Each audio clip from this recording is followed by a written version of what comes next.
Hi everyone, today I just want to talk about alcohol-free beer because I've had quite a lot of comments on it and people wondering if that's something I do, what I think about it, do I think it will trigger people? And my experience about alcohol-free drinking is I originally quit in 2017, quit for 5 years and then thought I could moderate again stupidly, and then this year, after a couple of years of kind of back to binge drinking, I finally quit again, and that's me off it for good. And when I first quit drinking in 2017, and it's very unique to everyone, I think, I had a lot of pub mates and I would enjoy going to the pub just at the weekend, never really drunk on a school night because I could, never function at work the next day.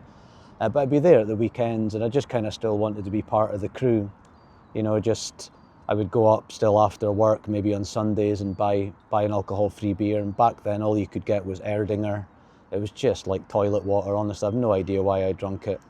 And that kind of kept me going, and that lasted maybe about 3-4 months because I didn't even really enjoy drinking it, to be honest. It was just a kind of way of keeping in touch, keeping basically a grip on my old lifestyle. And yeah, I ended up kind of drinking that for 3-4 months and then was back on the Diet Cokes, and it just kind of died a death. And this time the selection is just incredible you get, and I do enjoy a Guinness 0.0, and for me that's fine. It's just like when I used to smoke 20 odd years ago, when everyone smoked, it seemed, in the UK and probably around the world. And now after I quit smoking, you go into the shop and I don't even think about smoking. If somebody's smoking next to me, it's just a non-event. Never even tempted, even if somebody gave me 1,000, 10,000 cigarettes for free, still wouldn't even take them. And that's, I think, kind of what ends up happening with the alcohol free. But at the moment I have a Guinness 0.0, just one or two from meeting a friend and that, and I absolutely love it. And I think there's a lot of advantages with drinking alcohol free beer, and especially in the beginning, because it can be a bit overwhelming at first to just commit to never ever drinking again. And you might have pub mates and you might meet a friend at the pub to watch the sports or whatever on a Saturday or Sunday, and I think to be able to still meet them, have some lunch, they might have a few pints because they might be busy as well. Maybe that was just your thing, maybe you just met them, because I still meet a friend every other Friday and we have a couple of non-alcohol drinks, and that's it, and it works fine, and you can still keep that up. And you might actually like going to the pub because you just know a lot of people there. And I think it's good for a transition phase for when you're actually going to quit. And, I think you'll probably do it for 6 months and kind of slowly wean off it.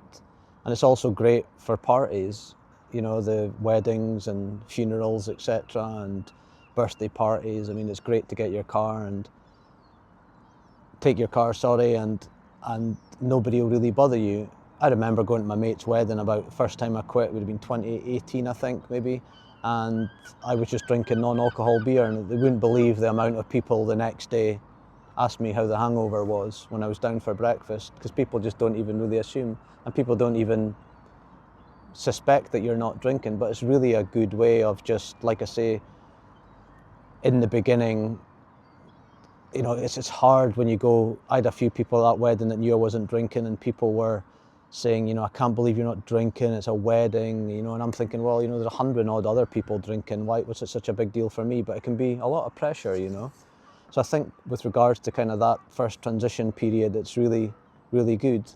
And the selection you get these days is absolutely incredible. The shops near me, especially the big supermarkets, you get everything, from Peronis to Tennent's to Guinness. You get alcohol-free gin. And I think, like, why not try it?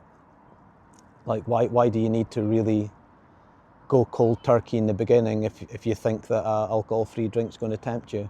I know a lot of people think that that's a trigger, but I mean, I really, I know a lot of people, the scales of how bad people are with drinking. Let's say I was just a binge drinker before, but if you're struggling, that much, where an alcohol-free will set you on a spiral to then go on to solid vodka or whiskey or Jack Daniels or whatever, I think you really need to kind of seek probably professional help, because I don't think if you're at that level where some drinking an alcohol-free beer or somebody drinking a beer near you that's even alcohol-free. I mean, if that triggers you, I mean, yeah, you need to kind of see a specialist about that. But I think for the vast majority of us kind of regular drinkers, that, you know, I think that's fine. And the selection, like I say, is just pretty remarkable. And there's a lot of places that do alcohol-free beers in pubs now. The pub I go to, I think, has got about 5 or 6 beers and 2 ciders, which is an absolute winner. And, you know, I think just, yeah, for me, just to kind of conclude, I guess, is just, I think they're fine. I enjoy drinking them. I enjoy drinking Guinness 0.0 when I'm watching the sports like the darts or football or whatever, Six Nations rugby's on. I enjoy doing it. I'll have 1 or 2 and that's it. And it still gives you a bit of a buzz and kind of satisfies that need that you have sometimes to sit with something in your hand, because that's a habit as well, you know, sitting there with a glass, especially at night time. I would, you know, and like I say, what's wrong with trading a gin and tonic at night with a alcohol-free gin and tonic? Because I think naturally, like what happened myself, it'll just fade away. You'll just end up going to a pub, or you'll come home and go, you know what, I just want an orange juice, or I just want a Diet Coke, that's all I want. So yeah, I'm all for them. Please leave a comment to see what you think actually about alcohol-free drinks. Do you like them? Do you think they should be available? Do they trigger you? It's interesting to know. But please like and subscribe, and I'm releasing daily videos at the moment, and see you next time. Bye.